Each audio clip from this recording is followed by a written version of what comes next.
कि नेपाल में जो त्रासदी हुई है वो बहुत बड़ी त्रासदी हुई है, बहुत बड़ा प्रलय आया है।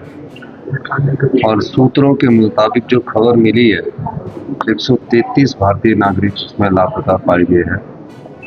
मुझे ये ज्ञान नहीं है कि इसमें कोई हिमाचल का कोई नागरिक उसमें से लापता है, क्योंकि अभी मुझे कोई सूचना केंद्र सरकार की ओर से प्राप्त नहीं हुई है। मैंने उस समय भी कहा था कि क्लाइमेट चेंज के कारण हमारा जो वातावरण है थोड़ा बदल रहा है।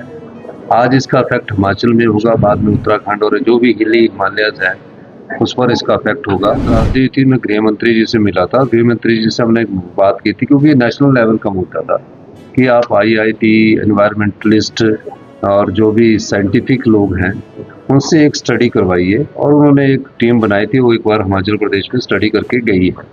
उसके क्या आगे रिजल्ट्स आए वो तो नहीं पता, लेकिन हम अपने अनुभव से कह सकते हैं कि जो क्लाउड बस्टिंग हो रही है उसका मेन कारण क्लाइमेट चेंज है। जब कोई लेक बनती है तो हमेशा से थोड़ा सा खतरा तो रहता ही है।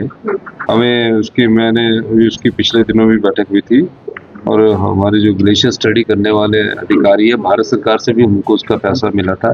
कुछ जगह ग्लेशियर कम हो रहे हैं और कुछ जगह ग्लेशियर जो है बढ़ रहे हैं। वो कोई फोर्स नहीं है कि किसी को लॉटरी का टिकट खरीदना पड़ेगा। जिसकी इच्छा है, जिसकी चाहत होगी वो लॉटरी ले, जिसकी इच्छा नहीं होगी, जिसकी चाहत नहीं होगी वो लॉटरी ना ले। इस प्रकार उन्होंने बात की है। उनके लेटर पर भी चाहे प्रतिपक्ष है उसके लेटर पर भी गौर किया जाएगा कि किन मुद्दों को लेकर उन्होंने बात किया। कि जब रोड ही ठीक नहीं है तो हमारे से टोल टैक्स काय का ले रहे हैं।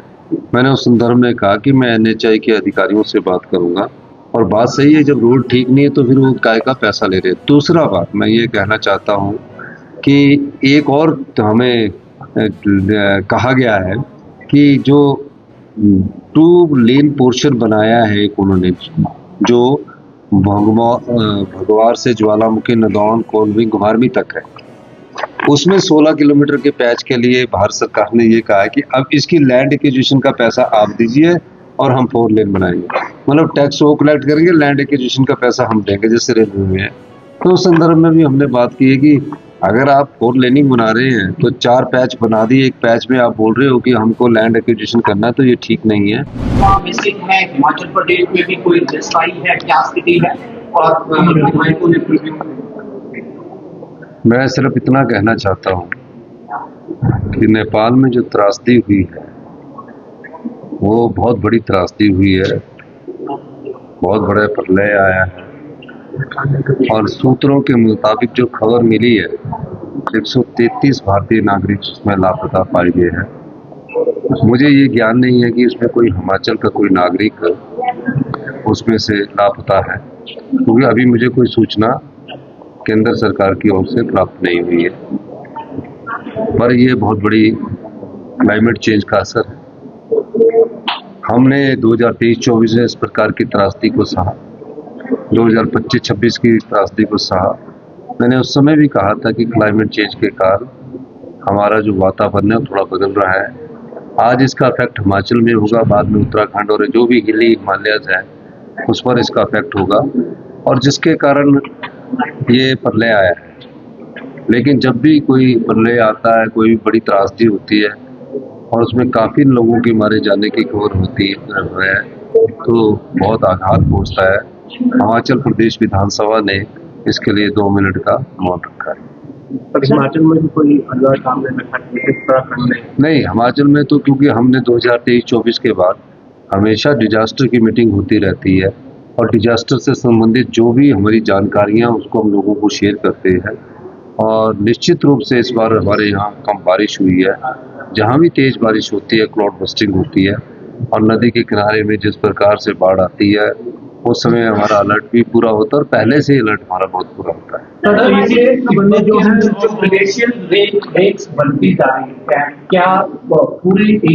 यह त्रासदी थी, मैं गृह मंत्री जी से मिला था, गृह मंत्री जी से हमने एक बात की थी, क्योंकि नेशनल लेवल का मुद्दा था कि आप IIT, एनवायरमेंटलिस्ट और जो भी साइंटिफिक लोग हैं उनसे एक स्टडी करवाइए। और उन्होंने एक टीम बनाई थी, वो एक बार हिमाचल प्रदेश में स्टडी करके गई है।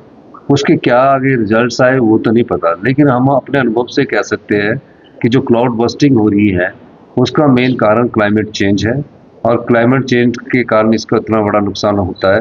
कई बार मैं देखता हूँ कि टीवी चैनलों में चला होता है कि लैंडस्लाइड्स हो गया। लैंडस्लाइड्स पहाड़ के नेचर में, जब पहाड़ कटता है तो कुछ समय के लिए लैंडस्लाइड्स होता है और तब स्टेटा सेटल होता है, तो उसके बाद स्टेटा सेटल होने में टाइम लगता है। सर 1500 करोड़ 1500 करोड़ का तो अभी इंतजार ही कर रहे, दिल्ली से चल ही नहीं रही हूँ। जब तक वो दिल्ली से चलेंगे नहीं 1500 करोड़ रुपया, कोई अप्रूवल आएगी नहीं हमारे पास, तो उसको हम मान नहीं सकते कि दिल्ली से ये 1500 करोड़ रुपया चलेंगे। संबंधित नहीं है, वो कोई फोर्स नहीं है कि किसी को लॉटरी का टिकट खरीदना पड़ेगा। जिसकी इच्छा है, जिसकी चाहत होगी वो लॉटरी ले, जिसकी इच्छा नहीं होगी, जिसकी चाहत नहीं होगी वो लॉटरी ना ले। इस प्रकार उन्होंने बात की है, उनके लेटर पर भी चाहे प्रतिपक्ष है उसके लेटर पर भी गौर किया जाएगा कि किन मुद्दों को लेकर उन्होंने बात की। मैं प्रेजेंटेशन ली थी, एक ग्लेशियर के कारण वहाँ लेक बनी है जो काफ़ी सालों से बनी है और हमारी स्टडी उस पर काफ़ी हमारे डिजास्टर प्रोन एरिया ने उसको स्टडी की है। और निश्चित रूप से जब कोई लेक बनती है तो हमेशा से थोड़ा सा खतरा तो रहता ही है हमें। मैंने उसकी पिछले दिनों भी बैठक हुई थी और हमारे जो ग्लेशियर स्टडी करने वाले अधिकारी है, भारत सरकार से भी हमको उसका पैसा मिला था। कुछ जगह ग्लेशियर कम हो रहे हैं और कुछ जगह ग्लेशियर जो है बढ़ रहे हैं, तो अभी देखना पड़ेगा कि क्या परिस्थिति है, अभी देख के ही इसको बताया जा सकता है। सवाल जी ने टोल से संबंधित मनाली में एक क्वेश्चन पुटअप किया कि जब रोड ही ठीक नहीं है तो हमारे से टोल टैक्स काय का ले रहे हैं। मैंने उस संदर्भ में कहा कि मैं NHAI के अधिकारियों से बात करूंगा और बात सही है, जब रोड ठीक नहीं है तो फिर वो काय का पैसा ले रहे हैं। दूसरा बात मैं ये कहना चाहता हूँ कि एक और हमें कहा गया है कि जो 2 लेन पोर्शन बनाया है एक उन्होंने, जो भगवार से ज्वालामुखी, नदौन, कोलविंग, घुमारवी तक है, उसमें 16 किलोमीटर के पैच के लिए भारत सरकार ने ये कहा है कि अब इसकी लैंड एक्विजिशन का पैसा आप दीजिए और हम 4 लेन बनाएंगे। मतलब टैक्स वो कलेक्ट करेंगे, लैंड एक्विजिशन का पैसा हम देंगे, जैसे रेलवे में है। तो उस संदर्भ में भी हमने बात की है कि अगर आप 4 लेनिंग बना रहे हैं तो 4 पैच बना दिए, एक पैच में आप बोल रहे हो कि हमको लैंड एक्विजिशन करना है, तो ये ठीक नहीं है क्योंकि हमारे संसाधन बहुत कम है।